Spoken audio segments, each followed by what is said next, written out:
El narcotráfico en Rosario ha tenido un crecimiento exponencial, inclusive también lo ha dicho el propio ministro de Defensa de la Nación, Agustín Rossi. Es la lucha entre la banda de los monos y la banda de Bassi. Lo que pasa es que el líder de los monos, a la salida de un boliche, fue asesinado por Bassi. Bassi en estos momentos se encuentra detenido en la unidad carcelaria número 2 de Piñero, que es en la provincia de Santa Fe.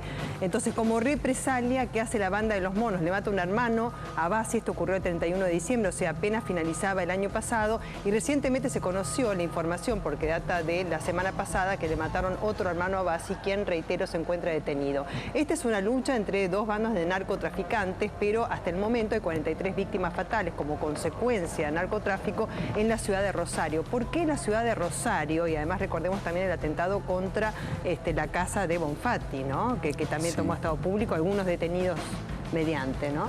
Y yo creo que la ciudad de Rosario es propensa a que se desarrolle el narcotráfico, María Belén. Sí. Habida cuenta que se ha formado un cordón alrededor de la ciudad de sectores que se encuentran relegados. Entonces, estos sectores ayudan a que el narcotráfico se desarrolle, porque es mucho más fácil que el narcotráfico se desarrolle en las clases bajas que en las clases altas.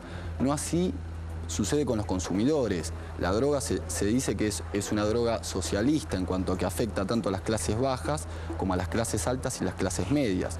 No así quienes las producen, porque en las clases bajas, como se ve en México, en Sao Paulo o en Colombia, y ahora se está viendo en Argentina, son mucho más propensas a que se desarrolle el narcotráfico. Rosario es una ciudad que se encuentra entre todos los productores, como pueden ser Bolivia y Perú, y lo que es el centro de distribución primario, que es la Argentina, que va dirigida a la droga hacia Europa, o también Buenos Aires como propia consumidora. Entonces, Rosario es un punto ideal para que se desarrolle el narcotráfico, por estas dos condiciones que te nombraba antes.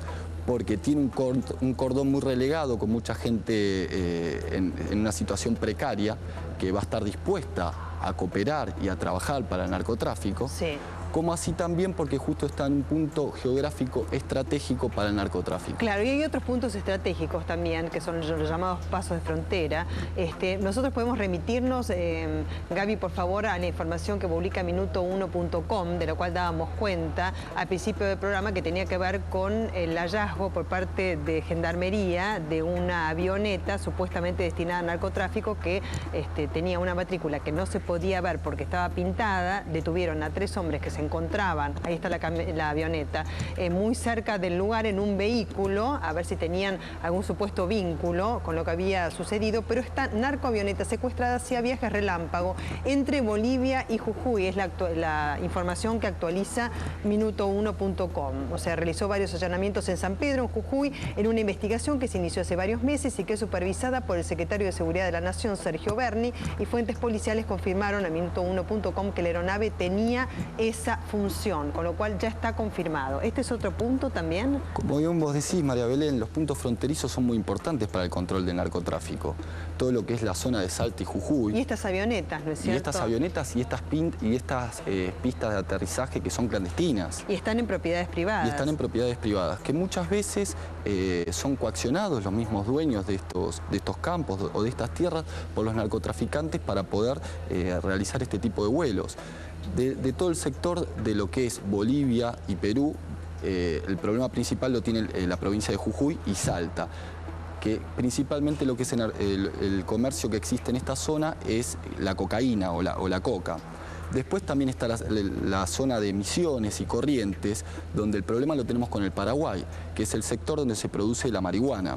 Entonces son dos frentes de ataque distintos que tendría que dar el gobierno en aras de controlar este problema que es el narcotráfico, que yo creo que en la Argentina todavía no excedió los límites incontrolables como sucedió en Colombia o como hoy en México. Sí. ¿Y cómo se frena el accionar de una banda de narcotraficantes o de varias que además también entran en colisión entre ellas mismas, ¿no es cierto?, porque se disputan el poder? María Belén, yo considero que lo principal que se necesita en estos casos es decisión política.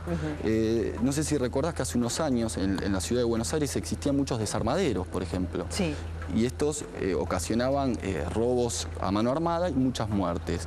La presión social ocasionó que existiera decisión política de cortar este tipo de actividad, y hoy en la ciudad de Buenos Aires casi no existen desarmaderos. Esto demuestra que con decisión política tomada a tiempo, cualquier tipo de accionar delictivo se puede llegar a frenar. En México hoy en día ya les excedió las posibilidades que tienen los gobernantes hasta las mismas Fuerzas Armadas. Es más, en muchas zonas fronterizas de México, los mismos habitantes están realizando ejércitos de autodefensa. Se arman y son ellos mismos los que combaten en contra del narcotráfico. Esperemos que en nuestro país no lleguemos a esos límites. Claro, no es un país de tránsito nada más, sino que es un país de producción, ¿no es cierto? Un país de consumo, o sea, que ya cumple, digamos, con todas las facetas, ¿no? Porque han cambiado los tipos de drogas. A ver. Cuando en su momento la principal droga que existía en el mundo, por lo menos en el mundo occidental, era la cocaína. Para producir cocaína vos necesitas hojas de coca, que principalmente se producen en la zona de Perú y de Bolivia. Hoy en día existen otro tipo de drogas que son las sintéticas, como por ejemplo el éxtasis, que ya no necesitas de esta materia prima que se produce en Bolivia y Perú. Lo mismo que sucedió en México. En México hoy en día se producen, como lo muestra la serie Breaking Bad, la metanfetamina en laboratorios propios en México, que no necesitan de materia prima proveniente de Bolivia y de Perú. Entonces esto hizo que países que originalmente eran de paso, como eran México con Estados Unidos o la Argentina con Europa, hoy en día puedan ser productores principales de este tipo de drogas, porque va mutando el tipo de droga. ¿Cómo se detecta el accionar de la banda de narcotraficantes de manera por lo menos preventiva? ¿Cómo se detecta? Y es muy importante la función de las fuerzas policiales. Con inteligencia. Con inteligencia, las fuerzas policiales, en este caso Gendarmería. Pero ¿qué pasa cuando las propias fuerzas de seguridad se encuentran involucradas? Digamos, si tienen connivencia, como se ha comprobado en varias oportunidades, con la propia banda de narcotraficantes, inclusive dando datos de cuáles son las patentes de los autos de policía que están siguiendo a los narcotraficantes, por eso, como pasó en Rosario. Te repito que esto es fundamental, la decisión política, porque sin decisión política es imposible que las fuerzas policiales empiecen a actuar de determinada manera. ¿Cuál es esa decisión política o debiese ser? Y la decisión política tendría que ser que realmente se ponga atención y se ponga un esfuerzo para terminar con este tipo de actividad, que nunca se lo va a cortar por sí. De raíz. Pero además no son locales, sino que también son redes internacionales, ¿no?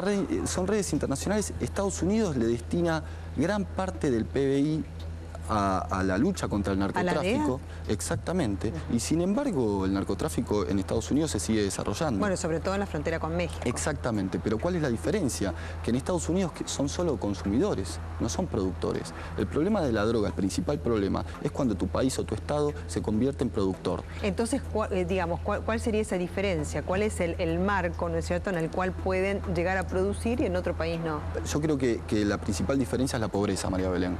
La pobreza genera una posibilidad de que las redes narcotraficantes se instalen en un lugar, no así como si fuese en Europa o en Estados Unidos. Tienen muchas menos posibilidades de encontrar gente que quieran estar dispuestas a entregar su vida o su trabajo a bandas narcotraficantes. Yo tengo la experiencia que tuve un compañero en un máster que era mexicano y nos contaba que en México ya llegan a las clases medias pagándole todos los estudios a quien, por ejemplo, quien quiera ir a estudiar a Estados Unidos para ser economista, aparecen las redes narcotraficantes, le pagan todos sus estudios, pero después estas personas tienen que volver a México para trabajar para las mismas redes. O sea que las redes en este momento pueden llegar a obtener un grado de sofisticación terrible que cada vez es más difícil de parar para un gobierno. Claro, uno se imagina una banda de narcotraficantes, por supuesto, con muchísimo poder y con poder de rentabilidad y de inversión, y de permanente generación de ingresos y de producción y demás, ¿no? Pero también a veces el narcotráfico se da como algo mucho más básico, ¿no? Como una cocina, ¿no? La cocina de producción que no requiere de tanta sofisticación, ¿no? ¿Es así? El problema es que cuando el narcotráfico se basa, por ejemplo, en dosis como Paco o este tipo de cocinas que vos haces referencia, es mucho más fácil de controlar, porque los recursos que va a gozar esta banda de narcotraficantes va a ser mucho menor. Entonces es mucho más fácil que no pueda corromper a la policía, que no pueda corromper a distintas fuerzas de seguridad, como así también que no pueda adquirir nuevas personas para que contribuyan a esta red. No sé si soy claro en Claro, de todas es maneras, en el Paco, digamos, ¿no? Como droga es más barata, digamos, es una droga también que es un flagelo difícil de combatir, pero donde las propias madres inclusive y familiares se han visto involucrados en la propia lucha. Que la sociedad se involucre, está bien, digamos, en base a tu experiencia. Digo, las llamadas madres del Paco, ¿no es cierto?, que han tenido hijos, algunos asesinados, ¿no es cierto?, como consecuencia de este flagelo, o que todas dicen, yo ya sé dónde se vende, yo ya sé dónde se consigue, y entonces hasta tienen riesgo de su propia vida, ¿no?, por las denuncias que hacen. Yo creo, por ejemplo, en este momento el gobierno está haciendo un intento a través de Cedronar, sí, de tratar de lo que es el tema de la contención de quienes son adictos, que realmente si se decide empezar una lucha contra el narcotráfico, habría que escindir todo lo que es el problema de quienes ya son adictos y todo lo que es el control de estas personas y tratar de que mejoren y reinsertarlos en la sociedad. Y por otro lado, lo que es el ataque con fuerza hacia las redes narcotraficantes. El problema del Paco principal es que, por ejemplo, que arruina la mente de los consumidores en muy poco tiempo. Entonces estas personas se convierten en una especie de entes que después es mucho más difícil reinsertarlos en la sociedad. Yo tengo la experiencia personal, en un momento de mi vida trabajé en una fiscalía y teníamos personas que estaban imputados y eran adictos al Paco. Y ellos prometían que nunca más iban a cometer un delito, pero a los pocos días volvíamos a tenerlos como imputados en otra causa por problemas de adicción. Entonces eso muestra que se convierte todo en un círculo vicioso y que son personas que realmente generan daños para sí mismos, para sus familias, como también para todo el entorno. Porque no es lo mismo que nosotros suframos un robo a mano armado de una persona que se encuentra libre de drogas que una persona que es adicta al Paco y que encuentra todo su sistema nervioso alterado por el consumo del Paco. Lo que se hizo en Uruguay, estableció Mujica, ¿cómo se lo que se hizo en Uruguay, yo creo que es una prueba a nivel latinoamericano, que esto ya existe en Ámsterdam, por ejemplo, pero es otro tipo de sociedad la que tienen los holandeses que la que tenemos los latinoamericanos con todas nuestras realidades. Yo creo que Mujica, uno de los puntos a rescatar es que él prefiere que el consumidor sea adicto a la marihuana y no adicto al Paco, porque el consumidor de marihuana, primero que te da mucho más tiempo para poder controlar el problema. Porque tenés mucho más años para que o lesione el cerebro. En cambio, el Paco son mucho menos los meses que tenemos como Estado para controlar ese tipo de problemas, pero yo creo que es un buen ejemplo y va a estar muy bueno para ver si se traslada a otros países de Latinoamérica o si solo fue un ejemplo frustrado. ¿Y que haya un registro de producción y consumo? En España, por ejemplo, en Barcelona existen lugares donde las personas son clubs donde las personas se pueden asociar declarando la cantidad de consumo que tienen por mes y son lugares donde las personas pueden ir a consumir. Entonces el Estado, por un lado, sabe quién está consumiendo, la cantidad que está consumiendo y también corta ¿qué cosa? El efecto contagio. Por ejemplo, si vos vas con tu hijo a una plaza y está fumando o está drogándose con cocaína, genera en tu hijo un efecto que puede ser contagioso a nivel psíquico. En cambio, si el Estado le brinda los espacios a través de entes privados, pero que se los permita, le brinda a estos entes, como sucede en Barcelona, estas personas no tienen que ir a lugares públicos y no tienen que molestar a la sociedad en su conjunto, sino que ya tienen su lugar como preestablecido por la misma sociedad, que es algo que existe. La droga existe desde hace cientos de años y que está bueno que en este momento el Estado y el periodismo también lo esté tomando como algo real y que existe. Claro, y no solamente hay que hablar de la banda de narcotraficantes, sino también del adicto, ¿no? Cómo recuperar al adicto, y en este sentido vos estás haciendo énfasis. ¿Cuál sería el mejor tratamiento, ¿no? para un adicto? Yo creo que porque la familia también está involucrada en el sentido de que también debe recibir, ¿no es cierto?, un tratamiento, no solamente el adicto, sino todo el entorno, ¿no? Para poder ayudarlo a salir, porque seguramente los padres ni siquiera sepan cómo hacerlo. Lo interesante del tema de los adictos, es como te decía al principio, es que existen adictos de todo tipo de los estratos sociales, tanto en los sectores pobres como en los sectores ricos. Sí.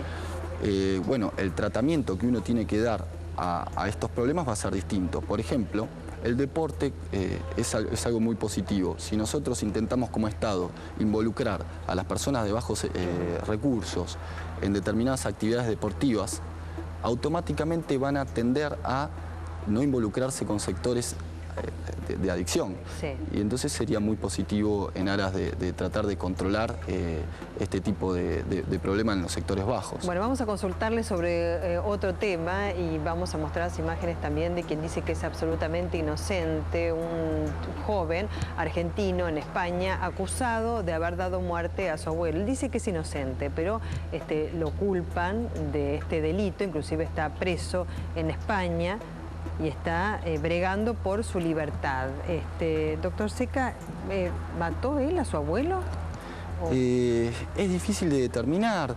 Por lo que contaba el padre el otro día, lo único que está teniendo en este momento el Estado español para poder acusar a esta persona, a este menor, que hay que... No nos debemos olvidar de que es menor. Tiene 17 años, ¿no? Pero es menor. Sí, por ejemplo, claro. no le cabría nunca una prisión perpetua. Sí. No está la posibilidad porque España es parte de un convenio internacional que no permite aplicarle prisión perpetua a los menores de 18 años. El tema es que supuestamente lo que contaba el padre, lo único que se tiene es una confesión en el medio de una situación donde la policía lo está trasladando. Entonces hay que ver qué valor probatorio le da el magistrado a esa confesión del menor y en determinadas circunstancias. Yo creo que si es muy plausible de aplicar una nulidad a esa confesión, porque no fue dada con las condiciones necesarias para que sea viable dentro de un proceso judicial, sería el caso de lo que es Mangieri. Cuando Sí. Mangieri confiesa, Mangieri todavía no tenía su defensa. Entonces, ¿qué tuvo que hacer el Estado? El Estado tuvo que buscar otras medidas de pruebas alternativas, como después lo fueron las sogas que se encontraron en el subsuelo del edificio, como para poder sostener una acusación viable en un Estado de Derecho.